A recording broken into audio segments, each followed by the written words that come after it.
Les élections professionnelles se tiendront du 29 novembre au 6 décembre. Pour voter, vous aurez besoin de votre identifiant. Donc, ce dernier vous sera remis en main propre sous enveloppe cachetée par votre directrice ou votre directeur, a priori directement dans votre école.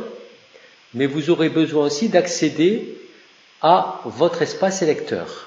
Donc, nous allons voir aujourd'hui comment ouvrir cet espace électeur et comment créer le mot de passe qui vous permettra d'y revenir. Dans un premier temps, il faut vous rendre sur le site permettant de créer cet espace. Donc l'adresse est la suivante, https://élection2018.education.gouv.fr. Voilà. Vous saisissez votre adresse de messagerie professionnelle. Donc cette adresse, elle est de la forme prénom.nom@ac-toulouse.fr dans le cas de notre académie de Toulouse. Bon, parfois, dans le cas d'homonyme, un numéro peut être ajouté à la suite du prénom et du nom. Donc voilà, je saisis l'adresse et je valide en cliquant sur Continuer. Donc, un message m'indique que j'ai reçu un mail sur ma messagerie professionnelle. Ce mail contient un lien sur lequel je vais devoir cliquer pour pouvoir poursuivre la procédure.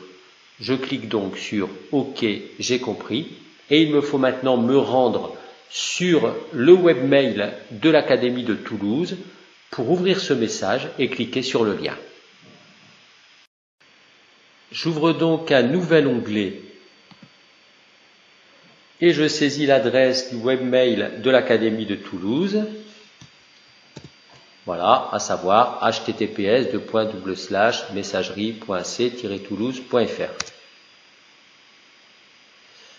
Il me faut donc maintenant rentrer mon nom d'utilisateur, donc là, il est de la forme initiale du prénom, suivi sans espace, tout collé, donc, du nom de famille, et le mot de passe. Alors, le mot de passe, par défaut, c'est votre numen, à moins que vous l'ayez changé précédemment.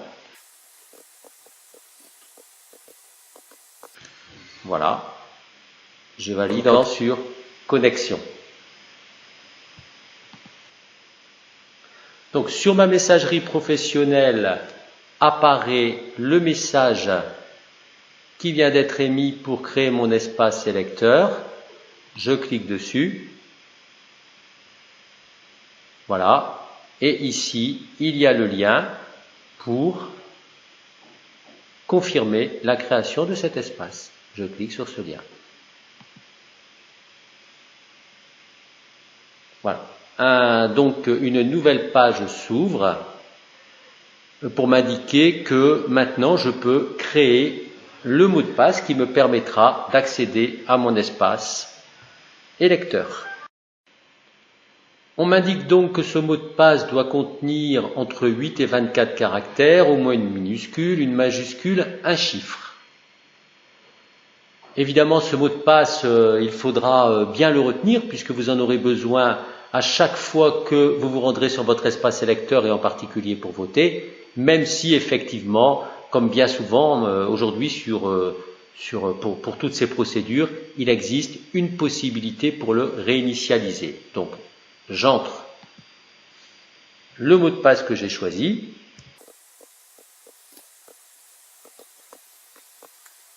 Je le confirme. Et je valide. Mon mot de passe est maintenant créé et confirmé. Il faut évidemment le conserver, le mémoriser soigneusement. Je clique sur OK, j'ai compris. Mon espace électeur est créé. Je peux maintenant m'y rendre. On peut revenir maintenant sur le site initial, celui à partir duquel on avait créé l'espace électeur, pour maintenant se rendre sur cet espace électeur. Donc on rentre comme tout à l'heure l'adresse de messagerie professionnelle. Voilà, continuez. Puisque l'espace a été créé, maintenant on me demande le mot de passe, celui que j'ai créé tout à l'heure, je le saisis.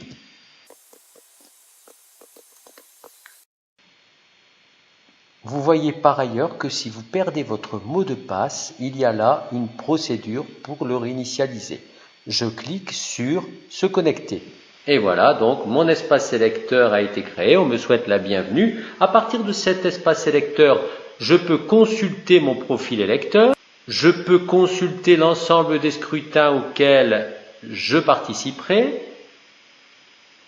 C'est là, dans la plupart des cas, il s'agit de 4 scrutins, voilà, et je peux éventuellement demander un nouvel identifiant, celui dont j'avais parlé tout à l'heure que vous recevrez en fait sous enveloppe cachetée. Donc si jamais vous le perdez, vous voyez qu'il y a une procédure aussi pour en obtenir un nouveau. C'est une procédure par SMS, donc qui utilisera le numéro de téléphone de votre téléphone portable. À partir du 29 novembre, l'espace de vote sera ouvert et vous pourrez ici avoir accès aux liens, évidemment, pour tout simplement voter. Voilà pour ce petit tutoriel. Eh bien, je vous dis à bientôt et je vous propose d'ouvrir pour vous, dès maintenant, votre espace électeur.